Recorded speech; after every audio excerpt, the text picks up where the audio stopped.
Green and JR, introduce yourself. Ano ba itong anong concept nito? Ayan. So, our restaurant is a Tex-Mex inspired restaurant offering mga different kinds of products like quesadilla, burritos, and may mga rice meal din po. At saka mga smoked meats like smoked Angus and barbecue ribs. So, itong concept ng ating resto, pagdating sa aesthetics, meron kaming mural na Coco-inspired. If you're familiar po dun sa movie na Coco. So, yun yung inspiration. Kaya po ganito yung itsura niya. Very festive and Mexican vibe. And then, itong isang part naman po na to is inspiration po niya is the famous parang ano siya, mural din sa Austin, Texas. So, ginawa lang namin siyang parang artwork din na our version. So, kung ano yung mga text dyan, kami po yung nag-conceptualize kung ano ilalagay dyan. So paano kayo, anong sinimula anong years nagsimula ang Spice Jar? Ano po, 2011, nag-start kami as a small takeout counter po, malapit sa UPLB. UP Los Baños. Opo, Los Baños. So, bakit kayo nakaisip ng negosyo? Actually noon, parang simula lang siya na parang libangan. Kasi nga po ako ay pregnant that time. And my husband po ay abroad, papunta, nag-cruise, tawag doon? Working sa cruise Yeah, line. working sa cruise line. And then ako naman, wala akong gagawin since ako ay nagpapalaki ng tiyan.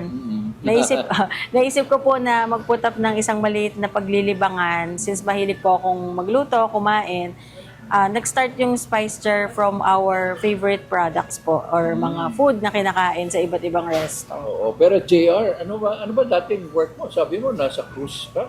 Was working sa cruise line po as a bar server. So, gano'ng katagal ka sa So, cruise? 5 years din po ako ng cruise. And then, 5 years? After 5 years, nag-retire na ako doon. Focus na po ako sa business ng Spice. But you said 2011. And I understand you were just newly married at the time when you started. Paano yun? Di ba mahirap? Medyo, Parang nagsimula pa lang kayo, ito na, how many months? 11 months? opo. Simula na agad kayo ng restaurant? Actually po, less than a month. Less than a month. Kasi po, kinasal kami ay September 30, October 21 of 2011, ay meron na pong Spice Jar.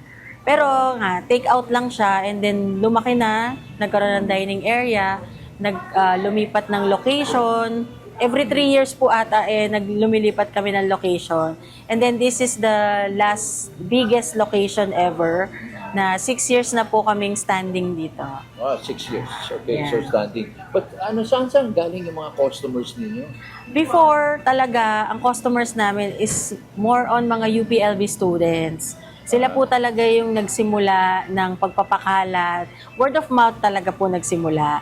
Kasi ako ay may mga affiliation sa UP. So talagang ang unang mga naging customers ko po ay mga orgmates ko. Yun. Sila na yung nagpakalat na ito masarap dito sa Spice Jar. Kaya po nagkaroon ng malaking demand pagdating sa mga estudyante. Then eventually nagkaroon na ng malaking place na cater na po namin yung mga offices, mga young professionals, and even families po. So ikaw, JR, paano naman kayo nagdi-divide ng trabaho? Ako, yan ay magandang pag-usapan kasi lahat ng ating nanonood dito ay paano kaya mag-asawang ito ay nag-handle ng kanilang negosyo? So, napakagandang tanong yan. So, sa aming mag-asawa, si Chef Trin ang nangangasiwa sa lahat ng kitchen operations, product development, and also the digital marketing. Nag-create ng mga menus, mga postings sa social media. Ako naman po, even the HR duty siya ang gumagawa. Ako naman, ang part ko is to monitor the dining services to ensure that the service na ginagawa natin ay pasok sa standard ng ating company. And also, syempre, favorite nila ako every 15 and 30 dahil ako ang payroll master. Siya po talaga pagdating sa mga ganong aspect ng business. So, saan nyo iti-take itong Spice Jar? Ano ba plano nyo? Anong plano ng mag-asawang ito? Siyempre hanggang ngayon, plan pa din namin, di nawawala yung dream namin na ma-share to sa ibang tao. So, we're looking forward na sana mag-prosper and ma-develop into something na pwede naming ma-share din sa iba na maalagaan nila yung spice jar. Wow. So, ano pa ba ang masasabi natin? Mga tips siguro doon sa mga mag-asawa na magsisimula or yung mga gusto maglagay ng negosyo. Ano ba mapapayo yung mag-asawa kayo? Ang pagnenegosyo talaga hindi madali. Talagang sasamahan mo to ng maraming dasal, dedikasyon, at passion. So, magnegosyo ka kung ano yung sa tingin mo na masaya mong gagawin. Hindi lang yung maisip mo lang magnegosyo. So, bilang couple naman as a business partner, it's an advantage kasi araw-araw kayong magkasama. Oo nga, And then, mas magandang mapag-iisipan yung mabuti ang mga hakbangin niyo pag papalago ng negosyo. Okay. So, expansion-wise naman, ano ba ang plano ngayon ng Spice Jar?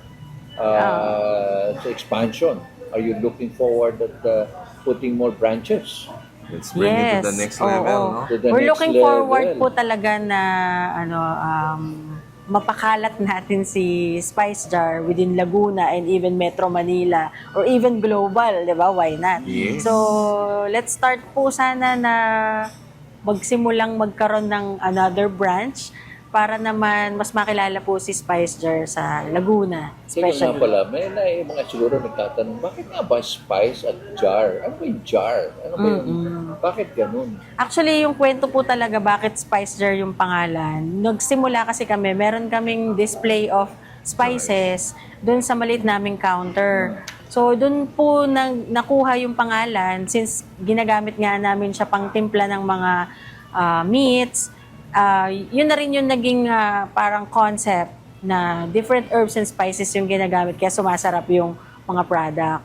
Doon naman po din nakuha ng asawa ko yung pangalan dahil na-pressure na po siya sa DTI dahil originally po ang pangalan is Uy, Spice maganda Up. yun, maganda yun. Yeah. Na-pressure ka pala. Na-pressure na talaga kasi siya. Presidente lang. pasara na yung DTI. Kailangan ko nang ma-fill Oh, up shout yung out sa form. DTI dyan.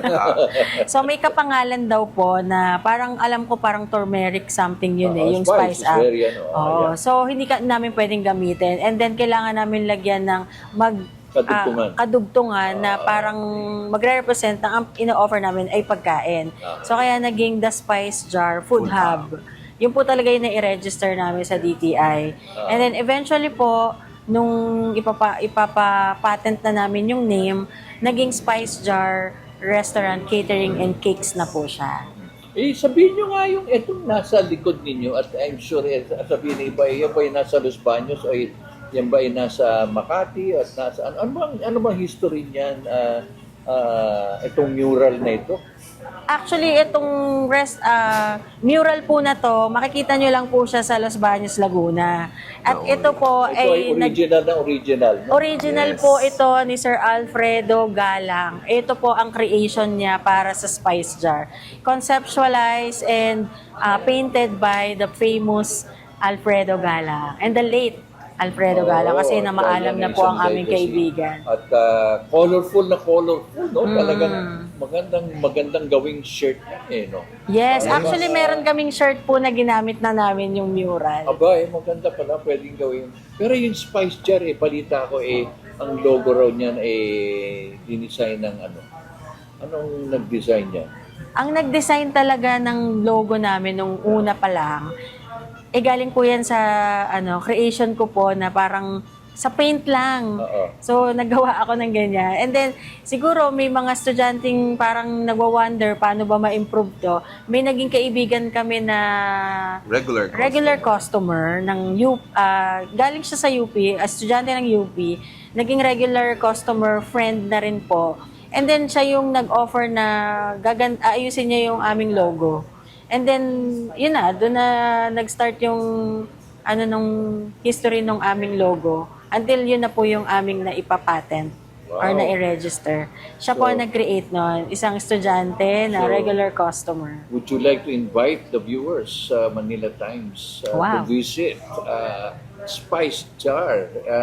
Saan ba located ito? Yan. Ayan. So, Spice Jar is located in Los Baños, along Lopez Avenue. So kung pupunta kayo dito, medyo malapit po kami sa UPLB campus. Yes. And mabilis lang pong mahanap ito sa Waze and Google Map. Alright. So hindi po kayo malilito Liligaw. o maliligaw. Alright. Just pin po Spice Jar Restaurant Catering and Cakes. Oo nga, ba't kayo nagki-catering? Catering raw pala kayo? Yes po, more So, than 10 paano years yun? na.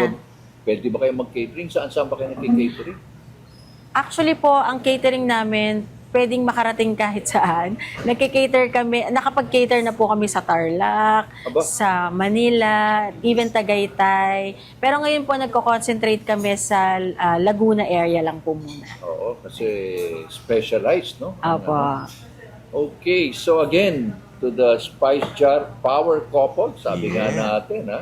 More power and hope to see Spice Jar dotting probably Laguna, Santa Rosa, Yes. Santa Cruz, Global. di ba? We're Global. going global na. So, ayan.